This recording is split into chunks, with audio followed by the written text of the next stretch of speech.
Ladies and gentle fans of Patriot Nation, we are but 2 weeks away. That's right, 2 weeks after what seemed like an interminable half a year of draft coverage, preparation, and so much more. But tonight, or this morning, or whenever you happen to either watch or listen to this very edition of Six Rings and Football Things, we are going to give you the closest thing you could ever possibly imagine to how the Patriots 2025 NFL draft is going to play out.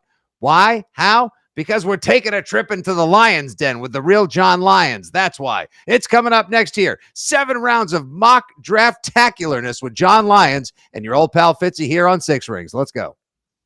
Hey, whatever it takes, man. It's all about winning, all right? Winning on 3. 1, 2, 3, win! Celebrating the heroes of Foxborough's past. And with a good block. Look at Grover. Touchdown.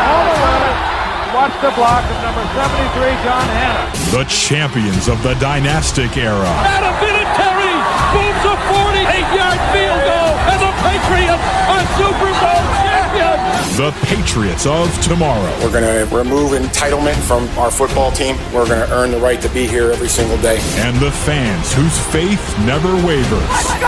This is Six Rings and Football Things.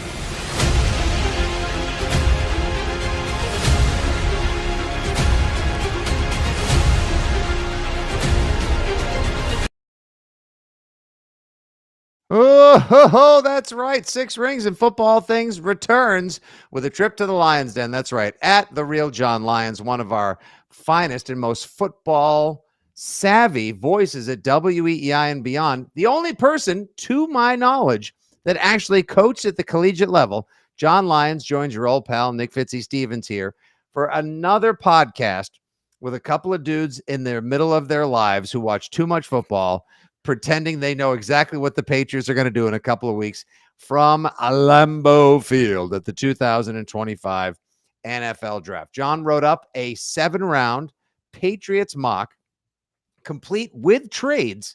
And I specifically for this exercise, John, because I'm so mocked out. I can't do it anymore. I'm long ago. It's not as bad as it was last year when Mac Jones threw us into irrelevance in Germany. But the Pats were pretty much out of it shortly thereafter this year, thanks to Gerard Mayo, and aren't picking where they should be, thanks to Gerard Mayo and Joe Milton.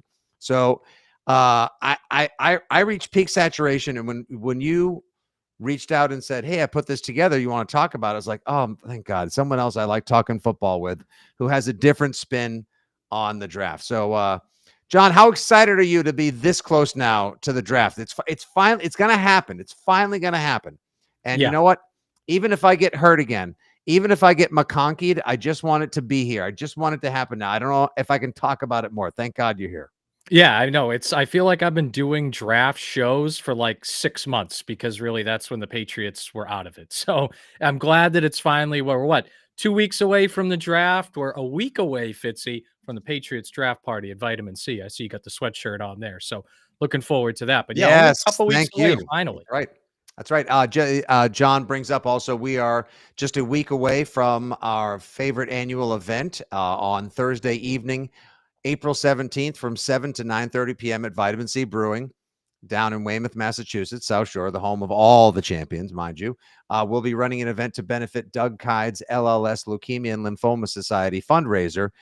Come on down. It's $25 a ticket. All proceeds go to Doug's fundraising effort to hopefully prevent anyone else losing anyone of importance, especially, God forbid, a child, to the cowardly diseases of lymphoma and leukemia. We'll drink some beer. We're going to talk to people like John, other analysts, media types. We'll have some former players there. It is going to be a blast. And so will the next 30 minutes talking draft from John's perspective, because you're not like, I've talked to Ted Johnson. I've talked to Andy Hart. I've talked to Tom Curran. I've talked to Mike Giardi. I've listened to every Phil Perry clip. I've listened to everything from Move the Sticks, Daniel Jeremiah, Field Yates, this, that. You know what I need now? A fresh set of eyes, a fresh take on things, and a different Pat's perspective. So here we go. Oh, actually, here's a good one right off the top. And just to dispel any rumors, no, John was not the 4th nominee for the Patriots Hall of Fame today. That would be Logan Mankins, Julian Edelman, and Adam Vinatieri. Though we're going to get you in a red jacket by hook or crook one day down in Foxborough, John. Yeah, I just won't wear that red sweatshirt that Belichick wore in Super Bowl 42. Sorry, I'm just kidding. I'm moving. I hope that has been burned. Don't It even should give it have been. away. I don't want anyone wearing that anywhere. Like Yeah. that thing should be burned, fired into the sun. That nothing. It's funny you mentioned that. I get these feels, and there's a question already from someone watching live on YouTube as we record the latest Six Rings of Football things. Hey, Fitzy, is it true? Rumors of possibly acquiring Garrett Wilson. What a pickup that would be. I haven't heard of anything Yeah. to If I'm those the lines. Have Jets, I'm you? not doing that. Yeah, if Like, I'm you that, know what I that's mean? just Was your rookie of the year 2-3 years ago? Really great young receiver. Like, yeah, hey, it'd be a great fit, but yeah, I'm not doing that. our pal Matt Couture watching live on X. I'd vote for Jon Lyons. That's a Nice. vote well I agree. spent. That's a vote well spent. Okay, so just give me your overall thoughts. What kind of draft this is, John? What the Patriots game plan, target, overall scheme, strategy should be, and then let's get in to the opening of your picks. Yeah, so look, every Patriots fan out there is hoping that at 4th overall, either Travis Hunter or Abdul Carter is there, and then you can either take one of them or trade the pick for a haul, right? But the way the reporting has gone over the past week and a half, 2 weeks, it seems increasingly likely those guys aren't going to be there, right? You're going to have Cam Mhm. Ward at number 1 and then Mhm. Hunter Carter at 2, 3, depending on what order. So I went into this thinking, well, if I'm the team and Hunter and Carter are not on the board, how would I approach this? And look, one school of thought is stay at 4, take Will Campbell, take Armand Membu, take Tet McMillan, take Kelvin Banks, and I would be okay with several of those moves. There's merit to that. But I went into it thinking, well, I know this draft might not be as deep as last year, but if you trade down and you stay in the top 10, you can still get a great player, right? And I know the commenter there says Ashton Genty as well. Running back, not a priority need, but he is a blue chip talent. So my first thought was take that 4th overall pick and see what you can get for it. And the team I looked at was Carolina at pick 8. And I know they traded a lot to get Bryce Young a few years ago. It feels like they have some positive momentum. So my first thing I did here was swing a trade. I got pick 8, 57, and 74 for pick 4. And that allows Carolina to get whether they want Ted McMillan, maybe they want Mason Graham defensively, maybe they want Because they lost out on Milton Williams, right? So Milton Williams. Yeah, they lost out on Milton because we thought he was originally going there. Turns out the Patriots then re-entered the chat, bid out the wazoo, and got the guy they wanted, who was the number 1 free agent and their number 1 target overall. Great move, not our money. Well, actually, it sort of kind of is. Doesn't matter. And so Carolina may want to replenish their defensive front and try to get the guy who just was every award winner. And the people like, oh, Mason Graham's small. I wouldn't want him. Oh, Mason Graham's not going to be Aaron Donald. No one said he has to be. But what he is consistently one of the best pocket pushers. He's one of the best pass rushers. He's one of the best run stoppers in college football and has been for years. So whatever team gets him is going to get a day 1 plug and play starter on their defensive line. And if you have Carolina maybe moving up for him, smart move by them, worth the equity if they love the player. And the Pats get some nice day 2 equity in return. So what do you have them doing with it? Yeah, and again, because this draft isn't quite as deep as last year, didn't get a future first, didn't get 2 seconds, but I figured a second and third was worth it. So then at pick 8, there was some good options there. I went with Tyler Warren, tight end out of Penn State, right? 6'6", 261 pounds, 104 catches, 1,230 yards, 8 touchdowns. All that. Bellissimo. Brava. I love the Tyler Warren, John. Honestly, maybe one of the 5 can't miss prospects in this draft. Well, and that's the thing, because I think he is a true blue chip type guy. Like I could see him being a top 5 tight end in the NFL within the first 3 years of his rookie contract. And another big thing, right? So Josh McDaniels comes back. We know that whether it was his early on as offensive coordinator with Ben Watson, obviously then to Rob Gronkowski, and he used tight ends as well in Vegas. He loves to use tight ends in his offense. And Fitzy, the Patriots offense, up until they signed Stephon Diggs, did not have a single player that an opposing defense had to build a game plan around in the passing game. Now, he changes all of that in a healthy Steph Diggs, double changes all of that starts instantly. that, and Diggs can maybe do that for a year or so, but Tyler Warren over the long term, and I know he's not a receiver, and I know that's their primary, need there, but teams are going to have to game plan around for him, and I think that's something that's a foundational piece with Drake May, and if you want to throw in, say, with a Mike Onwenu or something like that, that's a couple pieces they can at least build around for the long term. So, yeah, he's not a receiver. He's not a left tackle, but he's a true blue chip guy that you can have for a long time that can help you in the pass game and the run game as well. Yeah, and don't forget, he put up those stats playing for Penn State. Penn State plays in the Big 18, otherwise known as the Big 10. So he goes up against legit defensive fronts. He has to block real strong people. Yeah, this guy's trying to blocking get Michigan's defensive front. He's blocking Ohio State's defensive front. Like Mhm. these are, we're talking about Michigan, Ohio State players going first round, second round. He's blocking them in the run game, sometimes pass blocking as well. And I think the fact that he performed so well in the college football playoff, that matters to me too, right? Because that's the highest level of competition there. So, all right. By and large, the commenters watching live on Facebook, X, and YouTube seem to like what you got in return and where you went with your pick. Some other people that have been recently mocked to the Patriots, obviously, Abdul Carter's taken his top 30 visit because he might fall to 4. And if so, even if you miss time, you take somebody like that because the man is a difference maker and a game wrecker on top of it all. I would say Jalen Walker. Everyone's been in on Will Campbell again recently, but the Jalen Walker, linebacker out of Georgia, as a stick and pick selection at 4 overall. What do you think about that in case that's what actually happens? So I think he's a terrific player. I'm actually going to get to linebacker later on in this mock, but I think he is a good player. I think that's a need too, that edge and also stand-up linebacker, not top of the list needs, but kind of sneaky needs. I mean, you let Joanne Bentley go. I know you got Robert Spillane. It's him and Tavai, but you could use some youth in that linebacking group and even along the edge. You have Harold Landry. I love Anthony Jennings and how he sets the edge. You have Keon White.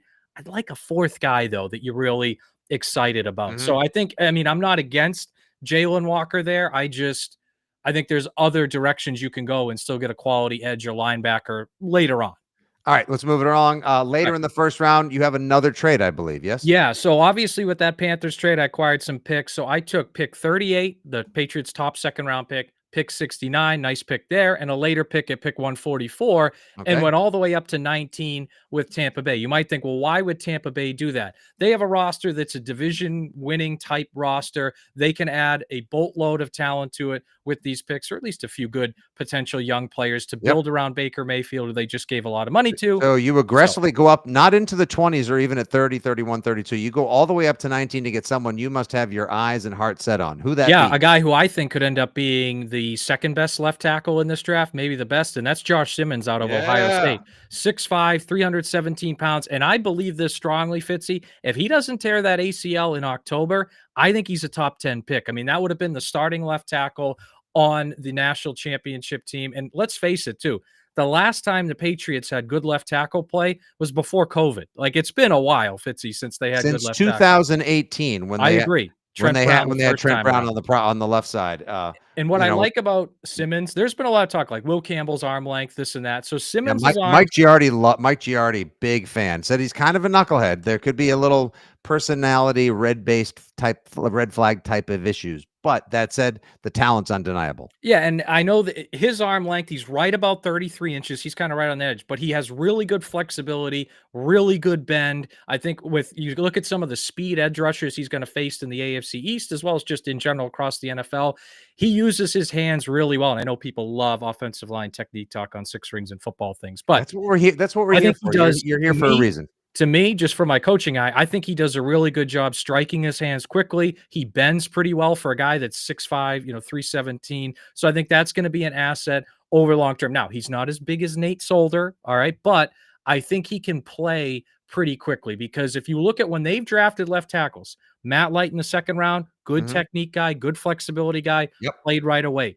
Nate Solder, physical specimen, but it took him a year before he played. You're not going to have a year behind Vidarian Lowe. Little fill-in work that year. He also played a little rights. And then got in after Matt Light retired. When Matt Light still had miles left on the tires, he was still playing at a very high level, but wanted to walk away with his health intact.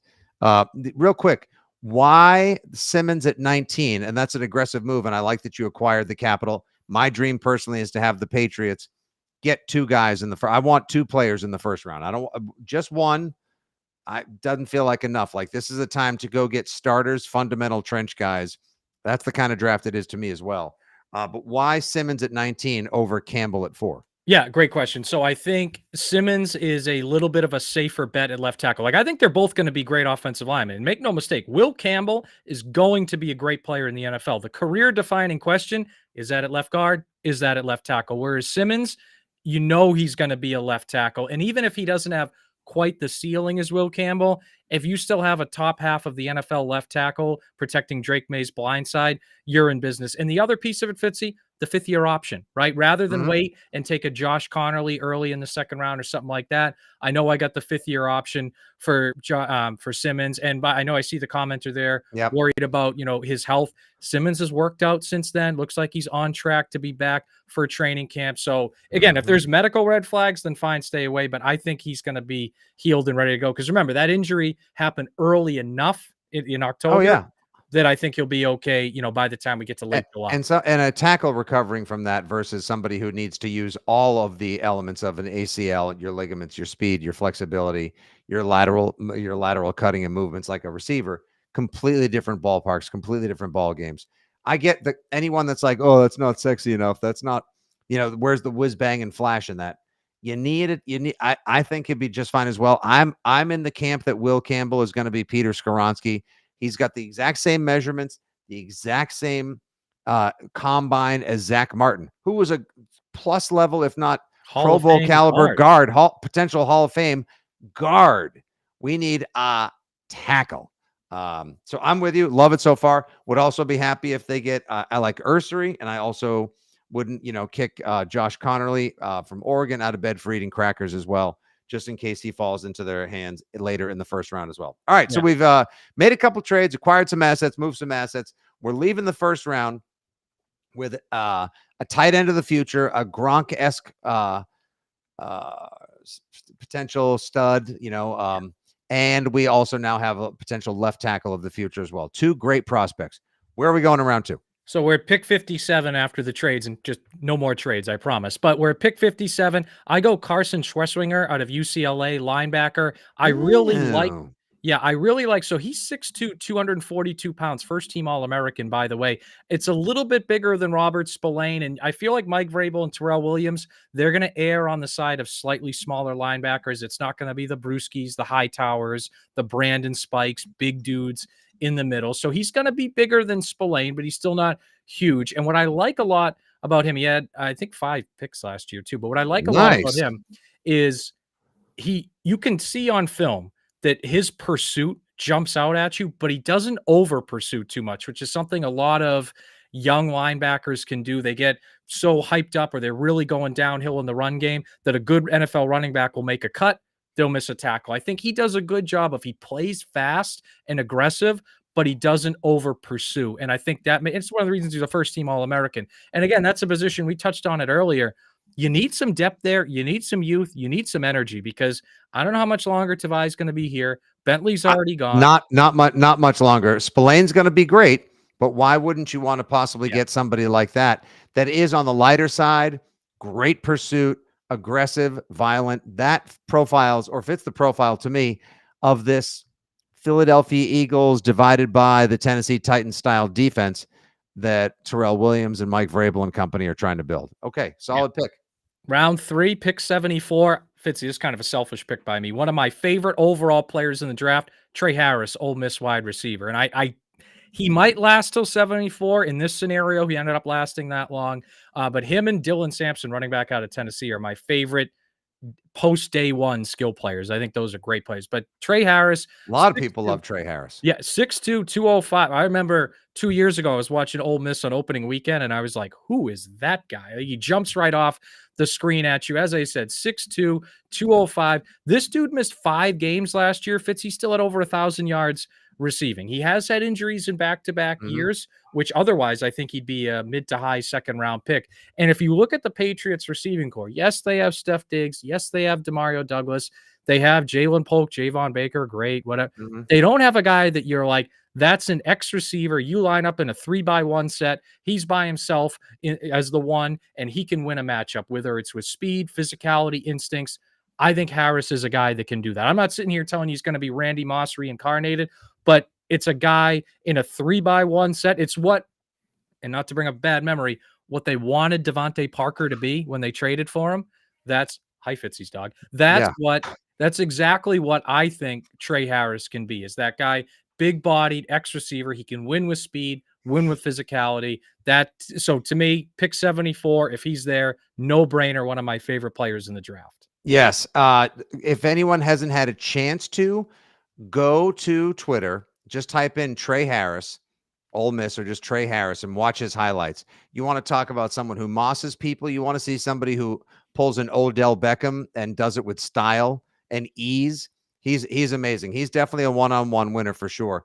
There are some other receivers that if they end up in Foxborough as well, and coming out of the draft, with Tyler Warren and picking up Steph Diggs and having an offensive coordinator and a new set of coaches that are going to try to figure out what they have in Javon Baker and Jalen Polk and not just give up on everybody is a huge asset. But that said, I like the Kyle Williams kid out of Washington State. A couple people want Xavier Restrepo because they think he ran slow, but he catches everything and he's tough as nails out of University of Miami. There are a lot of second and third round receiver projects that'll be worth, like Ibuka is probably going to get picked in the first round. I'm not a Tet McMillan guy. I'm sure he'll be a fine pro.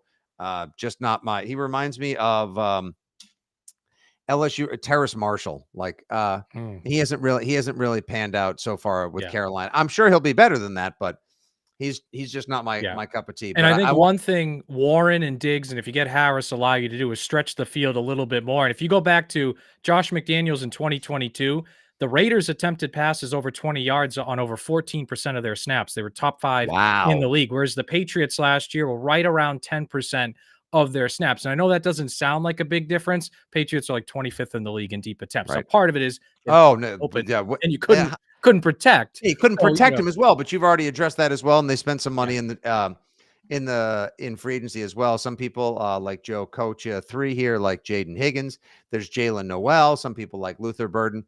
There's and Jack Besh. I do want a couple of people have mentioned him, the kid out of Texas Tech. Bowl MVP, right? Yes, and catches everything. Like possession, like kind of guy that you can just depend on, go to. I personally, in addition to wanting to see the Pats get 2 people in the first round, I also want to see them come out of this as promised, and Mike Reese hinted at it last week in his news and notes. I want to see them get the pass catching back again. I want the Shane Vereen, James White, J.R. Redmond guy to come back, and I want the third down receiver as well. And some are going to say, like, but we already have him. He's called Pop Douglas. I like Pop. I think the exercise to do with that, though, Fitzy, and I've talked about this with a few people. In a great offense, where would these guys slot in? Like Diggs would be a 2, Douglas would be like a 4. You're missing that 1 option, that 3 option. Maybe it's Kendrick Bourne, maybe it's Jalen Polk. We'll see. But like that's the thing. I don't know if Bourne makes it. Yeah. So all right, next pick here, Fitzy. Pick number 77. Round 3, pick 77. Oh, round 3. Last pick of round 3 for 3. If they get this guy, Fitzy, I'll give you a hug. Andrew Makuba, safety out of Texas. Since Devin McCourty retired, they have not had a guy that can play in the deep part of the field. Now, they do 3 safety packages quite a bit. Of course, when Adrian Phillips was here, they did that a lot. They have Kyle Duggar. They have Jabril Peppers. I think both of those guys are better served as box safety type players. Makuba, to me, is a little thin, but great cover guy in the deep part of the field. According to PFF, he had over 500 snaps in the quote-unquote deep part of the field, still had 5 interceptions and 6 passes defensed, started his college career at Clemson in a relatively complex defense, transferred over to Texas. And Texas last year, he transfers over immediately. The starting free safety, they're the 7th ranked pass defense in the nation. Like this, you've already got fans in the chat on this guy as well. And John, I'm so glad you're addressing.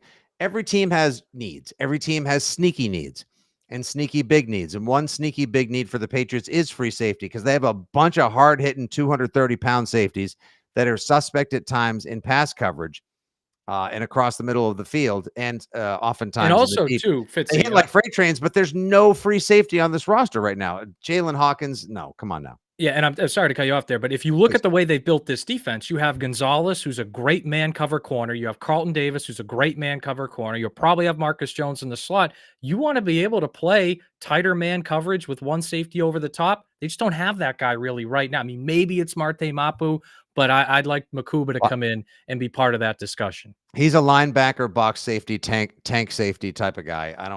I don't see him as the free safety that the Patriots have sorely needed for years. Makuba Matata, what a wonderful way. Now we're into round 4, pick 106. Deone Walker, Kentucky defensive tackle. I'm a big fan of him. Now, look, he's 6'6", 345. He'd be much bigger than anybody else the Patriots defensive tackle group has. And I know they spent a lot of money on Barmore. They spent a lot of money on Milton Williams. I still want a space-eating, run-stuffing type guy. Now, Walker, he's available in the 4th round. Because he's what pick again? 106. He's available in the 4th round because he's got to add some muscle to his lower half, right? His top half, big, physical, thick, but he's got to add some muscle to his lower half. If he does that with the Patriots, I'm not going to tell you he's going to be a starter and he's going to play over Barmer or Milton Williams. But as a rotational guy, especially on early downs and running downs, this is a guy that I think they could make use of. I mean, they haven't replaced Lawrence Guy since he left a couple of years ago in kind of that run stopping type role. They need a guy kind of like that. And I lost think Daniel Akwale. They signed the guy from Arizona whose name escapes me right now. Large space eating, Danny Shelton type, but like Shelton's another. I just would like another body there. I think that's something you can never, to me, have too many defensive tackles and edge guys. Okay. Like I want another body there. All right, I'm going to raise my hand. Hi, John. Nick Stevens. Some people call me Fitzy here. First time, long time. It's the middle of the 4th round. It's early in the 4th round. You haven't addressed running back yet. Will that be a point of emphasis coming up? We'll get to that later. I promise you. I promise. All right. So, round 5, I'm going to go with another receiver here, Jon Lyons out of Virginia Tech. And I know, look, they have Polk, they have Baker, they signed Diggs, and I already have Trey Harris and Tyler Warren, quote unquote, mocked here. But what I like about Lane, he's a little bit different than those guys I mentioned. Now, he can play Z. I think he can play slot, kind of bounce back and forth between the two. He ran a 4.34 40-yard dash, That was tied for 3rd among receivers. So this guy adds a lot of speed to your group right away. 38 catches last year, doesn't jump out at you, but he returned 24 punts, a 10-yard average per punt return. And if Marcus Jones is going to have a bigger role on your defense this year, and who knows, maybe an offensive role, we don't know where they're going to use him, John. Sorry for stepping on your toes, but like Vrabel hasn't not that they want to show their cards on the table in the middle of April, although they've been very overt about some of the things they are trying to do or that they desire this season. But I don't know if Marcus Jones is going to return punts or kickoffs or play slot or do all three or none of those things. Exactly, right? And I think once you get to round 5, too, you're looking for some traits and you're looking for some guys that maybe can help on special teams. Lane has the speed. He can help you on special teams. And over time, he's not going to play over the receivers that they would otherwise have. But 2, 3, 4 years from now, as a punt returner, could he develop into a receiver? I think you could get something there. And it's round 5. So I like Jon Lyons there. You are getting, John, for all the draft talk that has taken place on this podcast and even during our afternoon show, this is the most praise I've seen. You obviously do your homework, ball, you scout the players. You literally used to go and scout players, and you coach ball at Bridgewater State for 7 seasons, and you bring all that knowledge, not to mention savoir-faire, handsome, and a taste for delicious beer as well to our airwaves and to our website on a regular basis. So you're getting the love right now. I love this. And you asked me about running back, Fitzy. The Patriots in this mock, they have 2 picks left, both in the 7th round here because they gave up 1 to get rid of Joe Milton, of course. Round 7, pick 220, Jaquavius Marks. They call him Woody Marks, running back out of USC. Now, look, you got Ramondre Stevenson, bruising physical between the tackles runner who did have a huge fumbling problem last year. You have Gibson, who's kind of 7. That's the most in the NFL by running back. You have Antonio Gibson, who's a nice signing, good kind of complimentary player, but you're missing that speed element, that Danny Woodhead, James White type speed element. Mm-hmm. And Woodhead was more short area quickness too, not to make a White skill player joke, but he really was. Jaquavius Marks to me. People in the chat have already. I think it was just moments ago. We got our token.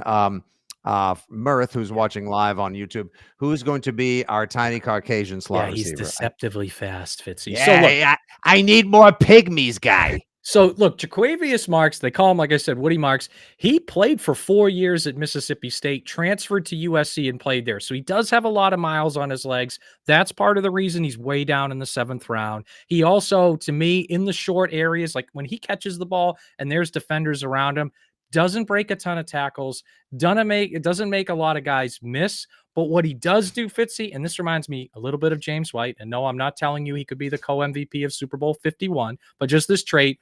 When he gets the ball in space, his speed jumps out at you. Like he ran a 4.54 40 at the combine. I'm telling you, he's faster than that. You just watch him play. He's faster than that. He had 47 catches last year, 321 yards, had over 1,100, rushing yards. I like it. This is a dude, just get him the ball in space. You run a screen pass, you run a mesh rail concept, you run a running back swing, whatever. Get him the ball in space and he'll take off. He's not going to run between the tackles or do that. Just get him the ball in space. Let me throw you. I mean, people have once again said not a great wide receiver draft. Obviously, worst quarterback draft, maybe at least since 2021. Good thing the Patriots have the 2018. future at quarterback. Thank God they actually have one, and got rid of another one who may turn out to be something or nothing. Who knows? Yeah, the best 6th round pick in team. Yeah. 6th round Patriots really know how to take quarterbacks in the 6th round. Tom Brady 3rd. Yeah, Tom Milton or Joe Brady. Yeah, not that Joe Brady. He's somewhere else. Yeah. So anyway, they say it's a very deep running back class as well. And people like Hampton out of UNC, obviously. He could be a 1st round pick. I think he will go in the 1st round. I think Genty goes 6 to the Raiders. He does if he gets that far, but that's my prediction. People like Judkins out of Ohio State. I like Travion Henderson. Yeah, both of them, right? Yeah, well, Judkins is a little more Derrick Henry, so maybe if there's a Vrabel style lust for that, I get it. I just think Travion Henderson doesn't put the ball in the carpet, 7 yards per carry in college, blank loads of touchdowns. And if he gets a running start, good luck trying to take him down because that guy is a bullet out of the backfield. Yeah, my favorite is Dylan Sampson out of Tennessee. It's just when I did this mock, it didn't quite like I would have had to reach for him a little bit. And if he's a guy that if he's available a little later on, I'd go for Dylan Sampson. And Donovan Edwards too, they're around 7, something like that. Don't hate that type deal. So, but to me, I go with Jaquavius Marks. Like I said, they call him Woody Marks at USA. Some miles on his legs, not great at breaking tackles. So he'll be there in the 7th round. Ton of speed on that guy as well. So last pick for the Patriots, Fitzy, round 7, pick 238. All right, the final pick of the Jon Lyons 2025 New England Patriots full mock, round 7, pick 238. Going with Joshua Gray, guard out of Oregon State. And I'm always a proponent. Take one offensive lineman late or priority undrafted free agent. Just try to develop them. We've seen the Patriots have a ton of success developing late round offensive linemen for 20 years. And a lot of it was Dante Scarnecchia. But even in some years that they didn't have him, I mean, David Andrews, an undrafted free agent in 2015, right? Came out and we just saw him leave. We're sad that he left. Brian Stork, 4th round pick with Dave DeGuglielmo as O-line coach. He started in the Super Bowl, right? So, and then was out of football 2 years later because from what I've heard, he was a miserable pain in the ass. Yeah, I've heard similar. But Joshua Gray, Oregon State guard. Why did I go with him out of all the options potentially there? Well, he's played left tackle and left guard. So he's got some positional versatility. 2022, 2023, played left tackle. Last year switched to left guard. Not great pass protection wise. That will need development, but pretty darn good run blocker. Actually, PFF, if you're into that stuff, had him at 74.6 on his run blocking grade. So I think he's a guy that backup swing type role, because another piece of this fits you, right? We've spent 6 months talking about left tackle. Can you tell me who their left guard is? Because I don't know who it is. It could be Cole Strange. It could be Layden Robinson. Maybe it'd be Joshua Gray. But it could be Jake Andrews. Garrett Bradbury spoke today after signing that deal once he was cut by the Vikings, and they let David Andrews go. They say it's going to be an open competition between Ben Brown, Cole Strange, and Garrett Bradbury at center. Jake Andrews could also enter the chat there as well. So you're going to see a great camp-based competition for left guard and center, but I can't guarantee or predict who's going to be there at all. I would love if they drafted somebody who just pushed everyone out the way and said, no, this spot is mine. Robinson was good the final third of the season once they switched him over to left guard. He was much better, and I'm going to give him a shot because I like Layden Robinson. I think he does have legit last year, potential. And I think if you're the Patriots, this is an aside, but out of Caden Wallace and Layden Robinson, if one of those two guys can develop into a legit offensive lineman, you'll be happy. I don't know which one it's going to be. Kind of lean towards Robinson, but if one of those guys could develop, I think you'll, be all right. All right. So one more time for everyone who either just showed up late, wasn't paying attention, or just wants to hear it again so they can be the smartest guy at their draft party. And we've had some requests to run through it. So, John, one more time, please. 1 through 7. Give me all your picks. Trade down to pick 8 in the first round. Take Tyler Warren, at tight end out of Penn State. Trade back up into the first round. Take Josh Simmons. Round 2, pick 57, Carson Schweswinger. That's a lot to say. Linebacker out of UCLA. You'll like him a lot, folks, if he gets drafted. Round 3, Trey Harris, wide receiver. I'd give Fitzy a hug if they drafted this guy. I'd also give Fitzy a hug if they drafted Andrew Makuba, who I have with my next pick. That's a safety out of Texas. Good range. He's not going to be Devin McCourty, but similar profile, just not quite as big, similar position type. But I would not speak someone else in the same breath as Devin McCourty. Round 4, Deone Walker, defensive tackle out of Kentucky, run stuffing guy, needs some development, some strength in his lower half. Round 5, Jalen Lane, receiver, Virginia Tech. I'm drafting him as much for his punt return ability and his pure speed as I am his receiver ability. You're going to have to develop him there, but he's got some good traits. And in round 5, I thought the value was there. Round 7, Joquavius Marks. They call him Woody Marks, running back out of USC.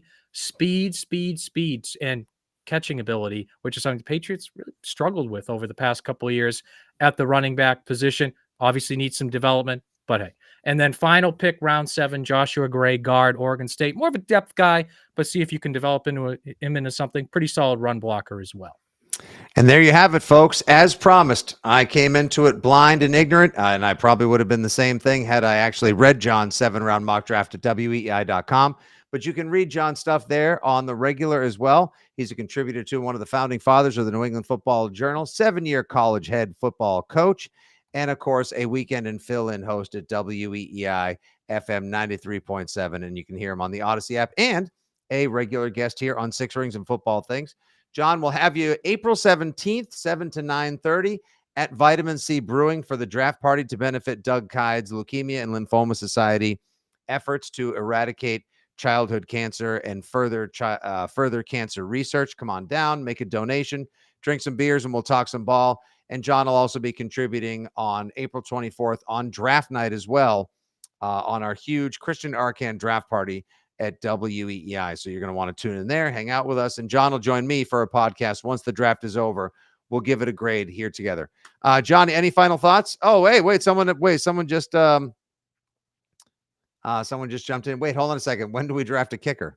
Undrafted free agent for a kicker. We'll find somebody. Yeah, that's right. We'll get someone. Yeah. Final thoughts before we wrap it and kick it, kid? Yeah. So I know this might, a couple trades in this mock, a little unusual, but I approached this with the idea that Hunter and Carter are both going to be off the board. Obviously, if they're on the board, it changes it a little bit. But Fitzy, this draft is a real opportunity for the Patriots because they got their quarterback of the future last year. They got a couple, I think, potential stud defensive players the year before, but they're missing a few pieces, and they spent a lot of money in free agency. If they want to build this thing and get it on the right track and be the Cincinnati Bengals and be really good in a couple years or be the Houston Texans or Washington Commanders, they're going to have to get this draft right. And I'm talking about 3-4 legit contributors in this draft. And it's possible, but I think this is not as pivotal as last year when you had to get the quarterback of the future.